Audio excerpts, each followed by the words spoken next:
Friends, எல்லோருக்கும் வணக்கம். Welcome to your favourite channel gardening diary. இது உங்கள் ஃப்ரெண்ட் நிமி. இந்த வீடியோ வந்து ரோஸ் க்ரோவர்ஸ் அண்ட் புது கார்டனர்ஸ் ஃபேஸ் பண்ணுற ரோஸ் ப்ராப்ளம்ஸ் பற்றினது. இந்த வீடியோ ஏன் போடணும் அப்படின்னு தோணுச்சுன்னா, இந்த யூடியூப் சேனலில் நிறைய காமெண்ட்ஸ் வந்திருக்கு, நிறைய கொஷின்ஸ் கேட்டிருக்கீங்க.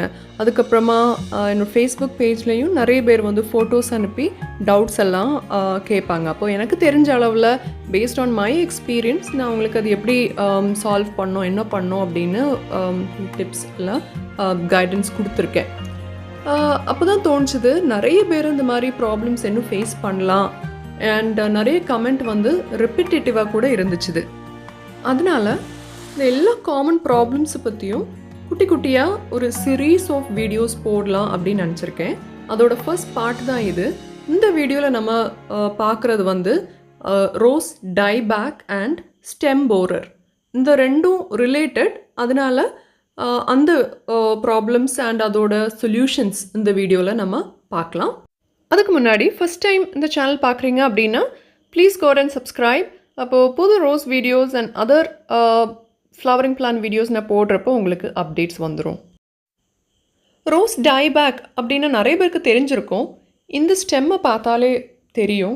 இது பார்த்தீங்க அப்படின்னா அதோட டிப் டாப்பில் இருந்து அந்த ஒரு ப்ரௌன் கலர் அப்படியே கீழே ஸ்ப்ரெட் ஆகிட்டு வருது. இது நிறைய ஸ்டெம்ஸில் இருக்கலாம். அந்த ஸ்டெம்ஸ்லேருந்து அப்படியே நம்ம கவனிக்காம விட்டோன்னா ஸ்ப்ரெட் ஆகி கீழே போய் பட் யூனியன் வரைக்கும், கிராஃப்ட் பண்ணுற இடம் வரைக்கும் போய் கடைசியில் அந்த பிளான்ட்டு மொத்தமாகவே டை ஆயிரும். அதனால தான் அது டைபேக் அப்படின்னு சொல்கிறாங்க. இது எதனால் வருது அப்படின்னு கொஞ்சம் ரீசன்ஸ் போட்டிருக்காங்க ரிசர்ச் பேசிஸில். சில ரீசன்ஸ் வந்து தெரியாமலே இருக்குது. So common reasons based on my experience நான் சொல்கிறேன். ஃபஸ்ட்டு வந்து ப்ரூனிங் கரெக்டாக பண்ணல அப்படின்னா வரும். நம்ம அந்த க்ளீன் சிசர்ஸ் யூஸ் பண்ணாமல், க்ளீன் டூல்ஸ் யூஸ் பண்ணாமல், கரெக்டாக வெட்டாமல் இருந்தோம் அப்படின்னா அந்த கட் பண்ண இடம், அந்த ஊண்டு வந்து அதில் ஃபங்கஸ் ஃபார்ம் ஆகி அது அப்படியே கீழே ஸ்ப்ரெட் ஆகும். அதனால தான் மோஸ்ட்லி என்ன சொல்கிறாங்க அப்படின்னா நம்ம கட் பண்ண இடத்த சீல் பண்ணோம் அப்படின்னு. மோஸ்ட்லி நான் பண்ணுறதில்ல. அது பண்ணாததோட விளைவு இப்போ நம்ம நேராக பார்க்குறோம். ஸோ இனிமேல் வந்து சின்ன ஸ்டெம்மாக இருந்தாலும் சரி, பெரிய ஸ்டெம்மாக இருந்தாலும் சரி, டெட் ஹெட் பண்ணும்போதும், சாஃப்ட் ப்ரூனிங், ஹார்ட் ப்ரூனிங் பண்ணும்போதும் அதை வந்து சீல் பண்ணணும். ஃபங்கிசைட் வச்சு பண்ணலாம். ஃபங்கிசைட் இல்லைன்னா டர்மரிக் பவுடர் வச்சு ஒரு பேஸ்ட் உண்டாக்கி பண்ணலாம். அது இல்லைன்னா basic glue or clear nail polish இதில் ஏதாவது வச்சு கூட நம்ம சீல் பண்ணலாம். அதுக்குள்ளே கெமிக்கல்ஸ் உண்டு. அது ஈஸியாக அவைலபிளாக இருக்குமான்னு தெரியல. நான் யூஸ் பண்ணதில்லை. இப்போ நான் சொன்ன டெக்னிக் வந்து ஃபாலோ பண்ணாலே போதும். அடுத்த ரீசன் பார்த்தோன்னா வாட்டரிங் ரிலேட்டட். தண்ணி ஜாஸ்தி விட்டாலோ இல்லை தண்ணி ரொம்ப கம்மியாக விட்டாலோ டைபேக் வரலாம். மூணாவது ரீசன் வந்து சாயில் கண்டிஷன். சாயில் பிஹெச் வந்து ரோஸுக்கு ஏற்ற மாதிரி இல்லாமல் கூடுதலாகவோ குறைவாகவோ இருந்தாலோ இது வரலாம். ப்ளஸ் சாயிலில் வந்து பிளான்ட்ஸுக்கு தேவையான நியூட்ரியன்ஸ் இல்லாமல் போனாலும் வரலாம். அண்ட் ஓவர் வாட்டரிங்னால பிளான்ட்ஸுக்கு நியூட்ரியன்ஸ் அப்சார்ப் பண்ணாமல் முடியாமல் போயிடும். அந்த ரூட்ஸுக்கு வந்து நியூட்ரியன்ஸ் அப்சார்ப் பண்ண முடியாமல் போயிடும். அந்த டைமும் டைபேக் வரலாம். இப்போ நம்ம பார்த்தது தான் 3 மெயின் ரீசன்ஸ் ஃபார் டைபேக். இந்த ஃபோட்டோ பாருங்கள். இது ஒரு ஃப்ரெண்ட் எனக்கு ஃபேஸ்புக்கில் அனுப்பி கொடுத்தாங்க அவங்க ரோஸோட ப்ராப்ளம் பற்றி. இது பார்த்தீங்கன்னா எவ்வளோ ஸ்டெம்ஸ் ப்ரௌன் ஆகி கீழே வரைக்கும் போயிருக்குது. So it is in a very bad condition. இவ்வளவு இந்த அளவுக்கு போக விட்டுருக்கவே கூடாது. ஒருவேளை நர்சரியிலேருந்து புதுசாக வாங்கின ரோஸாக கூட இருக்கலாம். அப்படின்னாலும் இந்த மாதிரி ரோஸ் வந்து வாங்கக்கூடாது. இது இன்னொரு ஃபோட்டோ. இது வேறொரு செடி.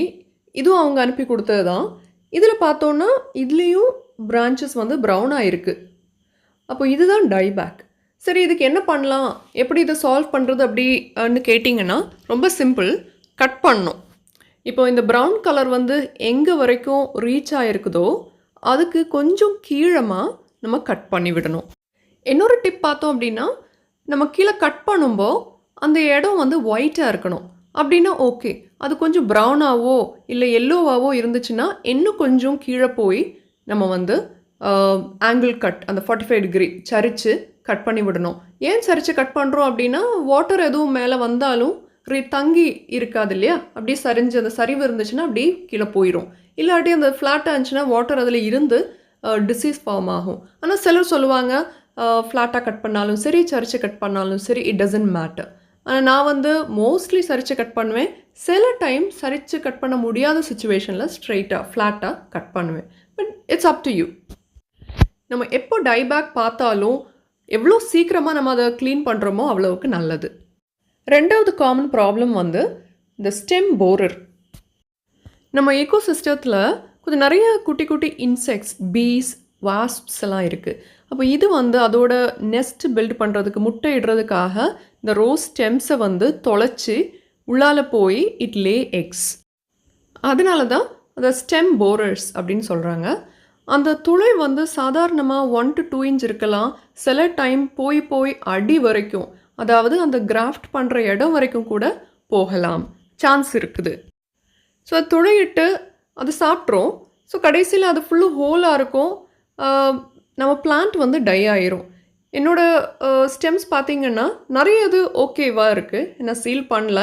அண்ட் சிலதில் வந்து இந்த ஹோல்ஸ் இருக்குது. இதெல்லாம் இப்போ ரீசெண்டாக ஒரு couple of months எனக்கு நிறைய இந்த மாதிரி ஹோல்ஸ் ஆகிருக்குது. ஸோ இந்த துளை இடுறது வந்து சாதாரணமாக நம்ம கட் பண்ணி விடுற இடத்துல இருந்தானே வருது. அப்போ அந்த கட் பண்ணி விடுற இடத்த நம்ம சீல் பண்ணிட்டோம் அப்படின்னா இது வர சான்ஸே இல்லை. அண்ட் மேக்ஸிமம் இது வர்றது வந்து கொஞ்சம் குண்டா பெரிய சைஸ் ஸ்டெம்ஸில் தான். சின்ன ஸ்டெம்ஸ்லலாம் தொந்தரவு பண்ணாது, டோன்ட் பாதர். அப்போது இந்த மாதிரி பெரிய சைஸ் ஸ்டெம்ஸ் நம்ம கட் பண்ணி ப்ரூன் பண்ணோன்னா அதை சீல் பண்ணிடுங்க. ஃபங்கிசைட் போடுவோம்ல, அதுக்கு மேலே வந்து ஃபெவிகால் இல்லாட்டி கிளியர் நெயில் பாலிஷ் ஏதாவது போட்டு சீல் பண்ணிடலாம். எந்தளவுக்கு பிடிச்சி நிற்கும் அப்படின்னு தெரியாது. ஸோ நான் இனி அதை ட்ரை பண்ண போகிறேன். நீங்களும் ட்ரை பண்ணுங்கள் and do share your outcome. அதனால் அடிக்கடி ரோஸுக்கெல்லாம் தண்ணி விடுறப்போ, நம்ம மென்யூர் பண்ணுறப்போ இந்த மாதிரி ஸ்டெம்ஸ் வந்து அஃபெக்ட் ஆகிருக்கா அப்படின்னு பார்க்கணும். உங்களுக்கு ஷுவராக தெரியலை அப்படின்னா ஒரு சின்ன நீடல் மாதிரி கம்பி ஏதாவது உள்ளே விட்டு பாருங்கள், எவ்வளோ ஆழம் இல்லை எவ்வளோ நீளமாக உள்ளால் அஃபெக்ட் ஆகிருக்கு அப்படின்னு. அந்த இடம் வரைக்கும் கட் பண்ணி விடணும். இப்போ கரண்ட் அந்த மாதிரி ஸ்டெம்ஸ் இப்படி இருக்குல்ல, இப்படி இருந்துச்சு அப்படின்னா இதை நம்ம அடித்தா பிரயோஜனம் இல்லை, ஏன்னா உள்ளால் இன்செக்ட்ஸ் இருக்கலாம். நான் வந்து அப்பப்போ செடிக்கு மருந்து அடிக்கிறப்போ இதுக்குள்ளாலையும் ஸ்ப்ரே பண்ணி விட்டுருவேன், அப்படி ஏதாவது இருந்தாலும் லெட் இட் டை அப்படின்னு. ஸோ இந்த மாதிரி இஷ்யூஸ் இப்போ நீங்கள் ஃபேஸ் பண்ணுறீங்க அப்படின்னா அந்த அளவு பார்த்து நீங்கள் கட் பண்ணுங்கள். அதே மாதிரி கட் பண்ணுற இடம் வந்து கிளியராக ஒயிட்டாக இருக்கணும், அதை பார்த்து கட் பண்ணுங்கள். கொஞ்சம் மாச்சும் ப்ரௌன் இருந்துச்சு அப்படின்னா இன்னும் கொஞ்சம் கீழே போய் கட் பண்ணணும். அதுதான் இம்மீடியட்டாக நம்ம பண்ணக்கூடிய ரெமெடியேஷன் ஃபிக்ஸு. அதுக்கப்புறமா சீல் பண்ணி விட்டுருங்க.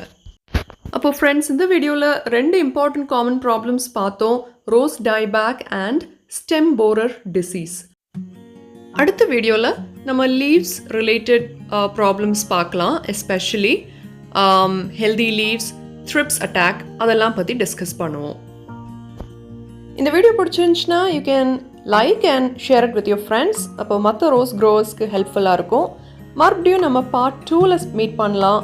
பார்ட் 2 இன்னும் இதை விட இன்ட்ரெஸ்டிங்காக இருக்க போகுது. So till we meet again, everyone, happy gardening. Take care of your plants and take care of yourself. Until next time, this is your friend Nimi saying goodbye from Gardening Diary. Bye bye everyone.